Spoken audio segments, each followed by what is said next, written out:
മുസ്ലിങ്ങളല്ലാത്ത ഏതെങ്കിലും ഒരു സഹോദരൻ ഇത് കേൾക്കുന്നുണ്ടെങ്കിൽ സ്നേഹത്തോടു കൂടിയാണ് ഇത് പറയുന്നത്. നമ്മൾ ഈ ഭൂമിയിൽ എങ്ങനെയോ ജനിച്ചു വന്നവരല്ല, അല്ല. തെറിച്ചു വീണ അച്ഛന്റെ മുതുകിലെ ഭാര്യയെല്ലുകൾക്കിടയിൽ നിന്നും മുതുകല്ലിനടിയിൽ നിന്നും തെറിച്ചു വീണ അറപ്പ് തോന്നുന്ന ഒരു തുള്ളി ശുക്ലം, ആ ശുക്ലത്തിലെ കോടിക്കണക്കിന് ബീജത്തിൽ നിന്ന് ലക്ഷണമൊത്ത ബീജത്തെ പ്രപഞ്ചത്തിന്റെ നാഥനായ, ലോകത്തിന്റെ നാഥനായ, അന്തകദാഹങ്ങളുടെ ജീവനായ ഞാനും നിങ്ങളും വിളിച്ചു പറയുന്ന വിരാട് പുരുഷൻ എന്ന് പറയുന്ന, ഹിരണ്യഗർഭൻ എന്ന് പറയുന്ന, പലപ്പോഴും പരമേശ്വരൻ എന്ന് നിങ്ങൾ പരിചയപ്പെടുത്തുന്ന ആ പദങ്ങളൊക്കെ ആപ്റ്റാണോ, ഏറ്റവും സൂട്ടബിളായ പദമാണോ, അതൊന്നും തർക്ക വിതർക്കത്തിന് വേണ്ടി ഇവിടെ ഞാൻ കൊണ്ടുവരുന്നില്ല. പരിചയപ്പെടുത്തുന്ന ലോകത്തിന്റെ രക്ഷിതാവായ ആ മഹാശക്തി അവൻ തെരഞ്ഞെടുത്തതാണ് നിന്റെ അമ്മയുടെ ഗർഭപാത്രത്തിൽ നിന്റെ അച്ഛന്റെ മുതുകിൽ നിന്ന് തെറിച്ചു വീണ ശുക്ലത്തിലെ ഏത് ബീജവുമായി ചേരണമെന്ന്. എന്നിട്ട് ഗർഭപാത്രത്തിന്റെ ആ ഭിത്തിക്ക് ദ്വാരമുണ്ടാക്കി ആ ഗർഭപാത്രത്തിന്റെ മൂന്നാമത്തറയിൽ ചെന്ന് അള്ളിപ്പിടിച്ചു കിടക്കുന്ന ഒരട്ടയെപ്പോലെ ഒരു രക്തപിണ്ഡമായി കിടന്ന ഞാനും നീയുമൊക്കെ, കൃഷ്ണ, രാമ, ജോസഫ്, മുഹമ്മദ്, അഹമ്മദ്, ഫാത്തിമ, എല്ലാവരും കേട്ടുകൊള്ളുക. നമ്മളെല്ലാവരും അമ്മയുടെ ഗർഭപാത്രത്തിനുള്ളിൽ രക്തപിണ്ഡമായിരുന്നു, ഒരു മാംസകഷ്ണമായിരുന്നു. പിന്നെ എല്ലുകൾ കൊടുക്കുകയായിരുന്നു, എല്ലുകളെ മാംസം കൊണ്ട് പൊതിയുകയായിരുന്നു. ഖുർആൻ പറഞ്ഞതാ, ആദ്യമായി ഇറങ്ങിയ വചനത്തിൽ തന്നെ പറഞ്ഞത് ഈ രക്തപിണ്ഡത്തിൽ നിന്ന് സൃഷ്ടിച്ച സൃഷ്ടാവിനെ അവന്റെ നാമത്തിൽ വായിക്കണമെന്നതാണ്. പഠനം തുടങ്ങാൻ, വായന തുടങ്ങാനാണ്.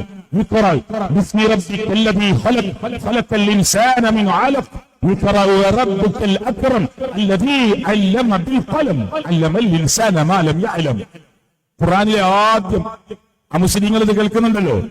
ഖുർആൻ എന്ന് പറയുന്ന ഗ്രന്ഥം നിങ്ങൾക്ക് ചോദിക്കുക സംഘാടകരോട്. അറബിയിൽ ആണ് ഖുർആനുള്ളത്. അതിന്റെ ഇംഗ്ലീഷുണ്ട്, മലയാളമുണ്ട്, കന്നഡയുണ്ട്, തമിഴുണ്ട്. ഏത് ഭാഷയിലാണ് നിങ്ങൾക്ക് അതിന്റെ അർത്ഥം, ഭാഗം അറിയേണ്ടത് ചോദിച്ചാൽ ഉടനെ സ്റ്റോക്കില്ലെങ്കിലും നിങ്ങൾക്ക് എത്തിച്ചു തരും. ആവശ്യപ്പെടുന്നവർക്ക് എത്തിച്ചു തരും ഇൻഷാ അല്ലാഹ്. എന്നിട്ട് നിങ്ങൾക്ക് പരിശോധിക്കാം. 1400 വർഷങ്ങൾക്ക് മുമ്പ് നമ്മുടെയൊക്കെ കയ്യിൽ ഒരു അരനൂറ്റാണ്ടായിട്ടുള്ളൂ, അല്ലെങ്കിൽ ഒരു 30 വർഷമായിട്ടുള്ളൂ ഈ മൊബൈലും ഈ സംവിധാനം, ഈ കമ്പ്യൂട്ടറൊക്കെ ഇങ്ങനെ വ്യാപകമായി ഉപയോഗിക്കാൻ തുടങ്ങിയിട്ട്, അല്ലെ? ഒരു 10 വർഷമായിട്ടുള്ളൂ ഇത്ര വ്യാപകമായി ഒരു വീട്ടിൽ എല്ലാവർക്കും സ്മാർട്ട് ഫോണുകളൊക്കെ ഉപയോഗിക്കാൻ തുടങ്ങിയിട്ട്. അപ്പൊ നമ്മളൊക്കെ ഒരു 50 കൊല്ലം പിറകിലേക്ക്, ഒരു 100 കൊല്ലം പിറകിലേക്ക് ചിന്തിച്ചാൽ തന്നെ എത്രയോ പിറകിലാണ് നമ്മുടെ ചിന്തയും ആലോചനയും ഒക്കെ ഉണ്ടായിരുന്നത്. 1400 വർഷങ്ങൾക്ക് മുമ്പാണ് അള്ളാഹുവിന്റെ പ്രവാചകൻ സല്ലല്ലാഹു അലൈഹി വസല്ലമ ആദ്യമായി ഓതിക്കൊടുക്കുന്ന വചനത്തിൽ ഇഖ്റ ബിസ്മി റബ്ബിക്കല്ലദീ ഖലഖൽ ഇൻസാന മിൻ അലഖ്.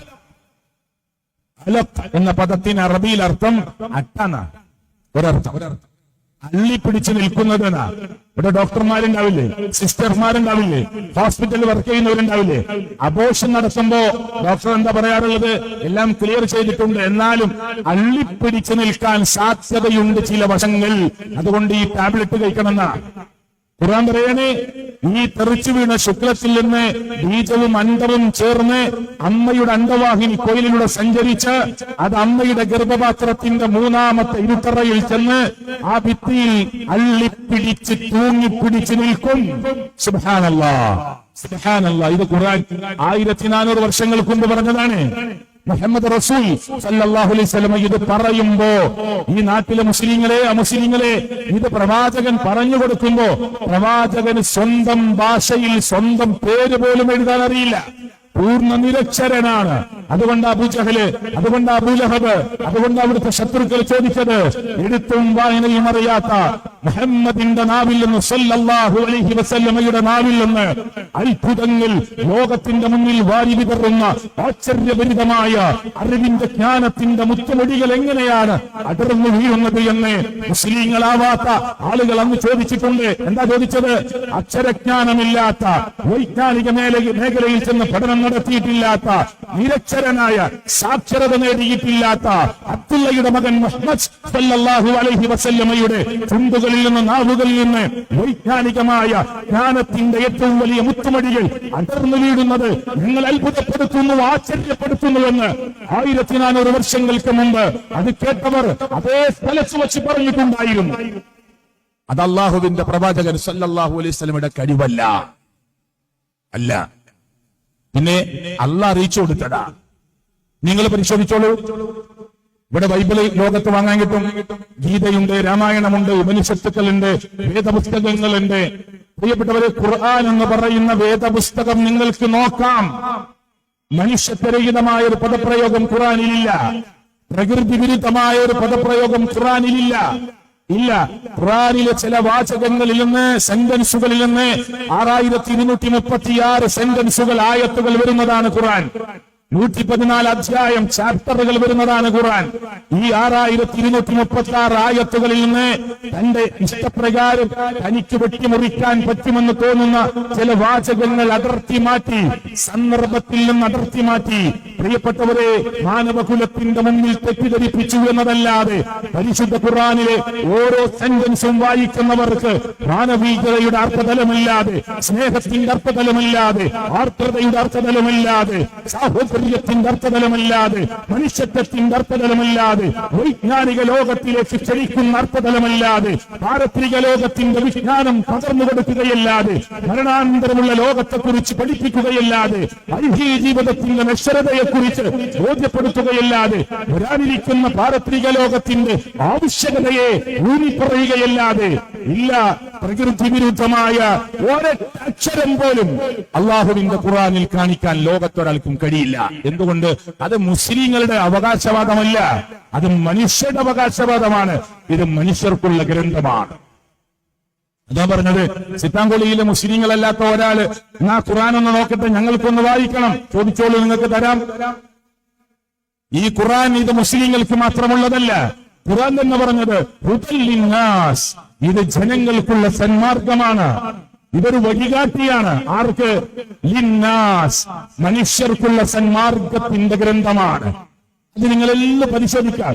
സയൻസ് പറഞ്ഞിട്ടുണ്ട്, ഫിസിക്സ് ഉണ്ട്, കെമിസ്ട്രി ഉണ്ട്, മാത്തമാറ്റിക്സ് ഉണ്ട്, ആ പ്രകൃതി ശാസ്ത്രമുണ്ട്. അത് ആ അവസ്ഥയെക്കുറിച്ചും അതിന്റെ ആ അകത്തളത്തെക്കുറിച്ചുമൊക്കെ വിശദീകരിച്ചിട്ടുണ്ട്. ഭ്രൂണശാസ്ത്രത്തെ കുറിച്ച് പറഞ്ഞിട്ടുണ്ട്.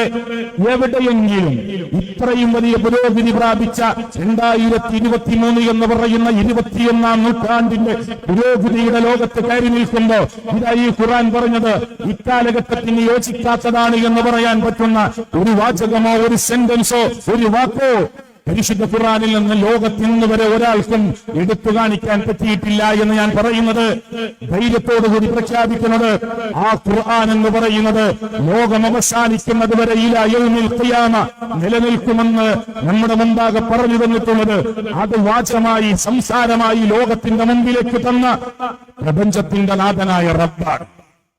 ഇന്നാ നഹ്നു നസ്സൽനാ ദിക്റ വ ഇന്നാ ലഹു ലഹാഫിളൂൻ. നാം അതിനെ ഇറക്കിയത്, നാം അതിനെ സംരക്ഷിക്കും. അത് പറഞ്ഞതാ.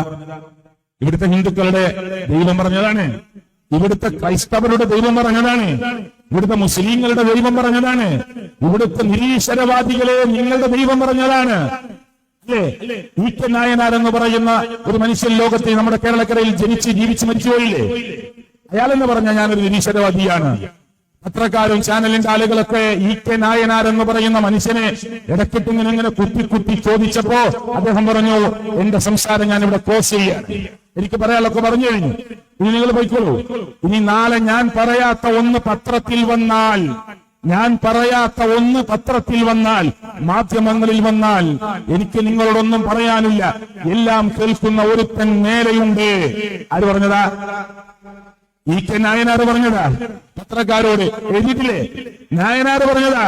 നിരീശ്വരവാദിയായ നായനാർ എന്ന് പറയുന്ന ഒരു രാഷ്ട്രീയ പ്രസ്ഥാനത്തിന്റെ വലിയ നേതാവ് പത്രക്കാരോട്, മാധ്യമങ്ങളോട് പറഞ്ഞത്, എനിക്ക് പറയാനുള്ളതെല്ലാം ഞാൻ ഈ വിഷയത്തിൽ പറഞ്ഞു കഴിഞ്ഞു, ഇനി എനിക്കൊന്നും പറയാനില്ല, നിങ്ങൾക്ക് പോവാം, സന്തോഷത്തോടുകൂടി പിരിയാം. ഞാൻ പറയാത്ത ഒന്ന് നാളെ പത്രമാധ്യമങ്ങളിൽ വന്നാൽ എനിക്ക് നിങ്ങളോടൊന്നും പറയാനില്ല, ഞാൻ പറഞ്ഞതെന്ത് എന്ന് എല്ലാം അറിയുന്ന ഒരുത്തൻ മേലെയുണ്ട്. അതായത് ദൈവവിശ്വാസം എന്നത്. അതൊരു നിരീശ്വരവാദിയുടെ ഹൃദയത്തിൽ പോലും അള്ളിപ്പിടിച്ചു കിടക്കുന്നുണ്ട്. അവസാനം അവനും പറയും ആ മഹാശക്തി എന്ന്.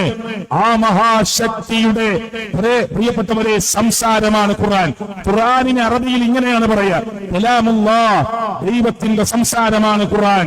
കലാമുല്ലാഹി അൽ മുനസ്സൽ അലാ മുഹമ്മദിൻ സ്വല്ലല്ലാഹു അലൈഹി വസല്ലം ബിവാസിത്തത്തി ജിബ്രീൽ അലൈഹി സ്വലാത്തു വസ്സലാം. കണ്ടോ? ജിബ്രീൽ എന്ന മലക്ക് മുഖേന മുഹമ്മദ് നബിക്ക് ഇറക്കിക്കൊടുത്ത പ്രപഞ്ചത്തിന്റെ നാഥനായ റബ്ബിന്റെ ദൈവത്തിന്റെ ആ വിരാട് പുരുഷന്റെ സംസാരമാണ് ഖുർആൻ. അതുകൊണ്ടാണ് നിങ്ങളോട് അവകാശവാദം ഉന്നയിച്ചു പറയുന്നത്, നിങ്ങൾ ഈ ഖുർആൻ ഒന്ന് വായിച്ചു നോക്കണം. ഇതിൽ സൗഹാർദ്ദമില്ലാതെ, അനുകമ്പയില്ലാതെ, ആർദ്രതയില്ലാതെ, സ്നേഹമില്ലാതെ, സാഹോദര്യമില്ലാതെ, കുട്ടികളോടുള്ള കരുണയല്ലാതെ, മുതിർന്നവരോടുള്ള ബഹുമാനമല്ലാതെ, അയൽപക്ക ബന്ധത്തെ കൂട്ടിയിണക്കുകയല്ലാതെ, സ്വത്തുകൾ നോക്കി നിൽക്കുന്നവർക്കും നിങ്ങളുടെ വാപ്പയുടെ സ്വത്താണെങ്കിലും കൊടുക്കണേ എന്ന് പറയുകയല്ലാതെ, എന്ത് എന്റെ വാപ്പാന്റെ സ്വത്ത് എന്റെ വാപ്പ മരിച്ചിട്ട് ഞാൻ ഞങ്ങളെ മക്കൾക്ക് ഓഹരി വെക്കുമ്പോ അയൽപ്പക്കത്ത് താമസിക്കുന്ന, വാടകക്ക് താമസിക്കുന്ന ഒരാൾ നിങ്ങളുടെ സ്വത്ത് ഓഹരി വെക്കുന്നത് നോക്കി നിൽക്കുകയാണെങ്കിൽ, അയാൾക്കൊരു 3 സെന്റ് സ്ഥലം കിട്ടിയിരുന്നെങ്കിൽ ഒരു ചെറിയ കൊച്ചു കൂര വെച്ച് കെട്ടാമായിരുന്നു എന്ന് വിചാരിച്ച് നിങ്ങളുടെ നാട്ടിലെ ഒരുത്തൻ നോക്കി നിൽക്കുന്നുണ്ടെങ്കിൽ, നിങ്ങൾക്ക് അവകാശപ്പെട്ട സ്വത്തിൽ നിന്ന് നോക്കി നിൽക്കുന്നവർക്ക് കൊടുക്കൽ നിർബന്ധമില്ല. കൊടുക്കുകയാണെങ്കിൽ അതാണ് ഉത്തമമെന്ന് പറയുന്ന മാനവികതയുടെ ഹ്യൂമാനിറ്റി പഠിപ്പിക്കുന്ന ഒരു വേദഗ്രന്ഥം ലോകത്തിന്റെ മുമ്പിൽ ആർക്ക് കാണിക്കാൻ കഴിയും? അതാ ഖുർആൻ. നിങ്ങൾ പരിശോധിച്ചോളൂ, എവിടെയും പരിശോധിച്ചോളൂ, ഏത് നിലക്കും പരിശോധിച്ചോളൂ, അല്ലേ? ആ ഖുർആനിനെ വിശദീകരിച്ച പ്രവാചകൻ മുഹമ്മദ് റസൂൽ സല്ലല്ലാഹു അലൈഹി വസല്ലമ ഇതുപോലെ തിരക്കേറിയ അങ്ങാടിയിൽ ഒരു കോടാലി, ഒരു മഴു മൂർച്ച കൂട്ടി കൊല്ലന്റെ ആലയിൽ കൊണ്ടുപോയി അത് മൂർച്ച കൂട്ടി വീട്ടിലേക്ക് കൊണ്ടുപോകുമ്പോ അതിന്റെ മൂർച്ചയുള്ള ഭാഗം നിന്റെ ഭാഗത്തേക്ക് തിരിച്ചു പിടിക്കണേ എന്ന് പോലും പരിശുദ്ധ ഖുർആനിന്റെ വ്യാഖ്യാനം പഠിപ്പിച്ച പ്രവാചകൻ പറഞ്ഞു തന്നതാ. എന്തിനങ്ങനെ? ഇതിലിങ്ങനെ ഒരാൾ പോവുക, കൊല്ലന്റെ ആലയിൽ നിന്ന് കോടാലി മൂർച്ച കൂട്ടിയിട്ട് മഴു കത്തി മൂർച്ച കൂട്ടി കൊണ്ടുപോകുമ്പോ നിന്റെ ഭാഗത്തേക്ക് തിരിച്ചു പിടിക്കണം. മറുഭാഗത്തേക്ക് തിരിച്ചു പിടിച്ച് ആൾക്കൂട്ടത്തിനിടയിൽ നടന്നുപോയാൽ അവന്റെ കാലിലോ കയ്യിലോ തട്ടുന്നത് അറിയില്ല. അതുകൊണ്ട് നിന്റെ ഭാഗത്തേക്ക് തിരിച്ചു പിടിക്കണം. പറ്റുമെങ്കിൽ വല്ല ഇലകൾ കൊണ്ടോ പേപ്പർ കൊണ്ടോ അതിന്റെ മൂർച്ചയുള്ള ഭാഗം പൊതിഞ്ഞിട്ട് പോകണം. ഈ ചെറിയ നിർദ്ദേശം പോലും മതത്തിന്റെ നിർദ്ദേശമായി പഠിപ്പിച്ച അള്ളാഹുവിന്റെ മതമാണ് അൽ ഇസ്ലാം എന്ന് പറയുന്ന മതം. തുപ്പുമ്പോൾ ഇടതുഭാഗത്തേക്ക് തുപ്പണമെന്ന് പറയുന്നു, അല്ലേ? കിടന്നുറങ്ങുമ്പോ നിന്റെ വിരിപ്പ് വീണ്ടും കുടയണേ എന്ന് പറയുന്നു. അടിച്ചുവെച്ച ഷർട്ട് രണ്ടാമതണിയുമ്പോ കുടഞ്ഞിട്ട് ഉപയോഗിക്കണേ. പ്രാണിയോ തേളോ കാറ്റയോ വല്ലതും നിന്റെ വസ്ത്രത്തിലുണ്ടാവാൻ സാധ്യതയുണ്ട് എന്ന് മതത്തിന്റെ നിയമമായി പറഞ്ഞു കൊടുക്കുന്നു. കിടക്കാൻ നേരത്ത് അടുപ്പിൽ തീ പുകയുന്നുണ്ടെങ്കിൽ എടുത്തിക്കളയാതെ ഉറങ്ങരുത്, നിന്റെ വീടിന് നാശമുണ്ടാക്കാൻ കാരണമാകുമെന്ന് ഈ മതത്തിന്റെ ഭാഗമായി പഠിപ്പിക്കുന്നു. ഇല്ലേ സുഹൃത്തുക്കളെ? വഴിയിൽ കിടക്കുന്ന ഏതെങ്കിലും ഒരു ഫലത്തിന്റെ തൊലി, ഒരു മുള്ള് അല്ല, മനുഷ്യർക്ക് ഉപദ്രവമുണ്ടാകുന്ന ഒരു കാര്യം അതവിടെ നിന്നെടുത്ത് സൈഡിലേക്ക് മാറ്റിവെച്ചാൽ അള്ളാഹുവിന്റെ മാർഗത്തിലുള്ള ത്യാഗമാണ് എന്ന് മതം മനുഷ്യനെ പഠിപ്പിക്കുകയാണ്. എന്താ പഠിപ്പിക്കാത്തത്? മതം എന്താ പഠിപ്പിക്കാത്തത്? എല്ലാ മേഖലയിലും മതം മനുഷ്യനെ തൊട്ടുനിർത്തുകയാണ്. ആ മതം മനുഷ്യന്റെ നന്മക്കാണ്. എല്ലാ മുസ്ലിങ്ങളും അങ്ങനെയാണോ? എല്ലാ മതത്തിന്റെ ആളുകളും അങ്ങനെയാണോ? നിങ്ങൾ വ്യക്തിപരമായി പരിശോധിക്കുമ്പോ നിങ്ങളോട് ചൂടാവുന്നവർ, ദേഷ്യപ്പെട്ടവർ, നിങ്ങളെ പ്രഹരമേൽപ്പിച്ചവർ, മാനസികമായി ബുദ്ധിമുട്ടിച്ചവർ, സംസാരങ്ങളിൽ പിഴവ് സംഭവിച്ചവർ ഒക്കെ ഉണ്ടാവാം. നിങ്ങളുടെ അയൽപ്പക്കത്ത് താമസിക്കുന്നവരുടെ സ്വഭാവം ഒരുപക്ഷെ ശരിയായില്ലെന്ന് വരാം.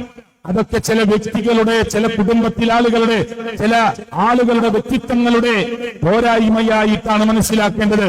മതം മനുഷ്യനെ ചലിക്കുന്നത് നന്മയിലേക്കാണ്.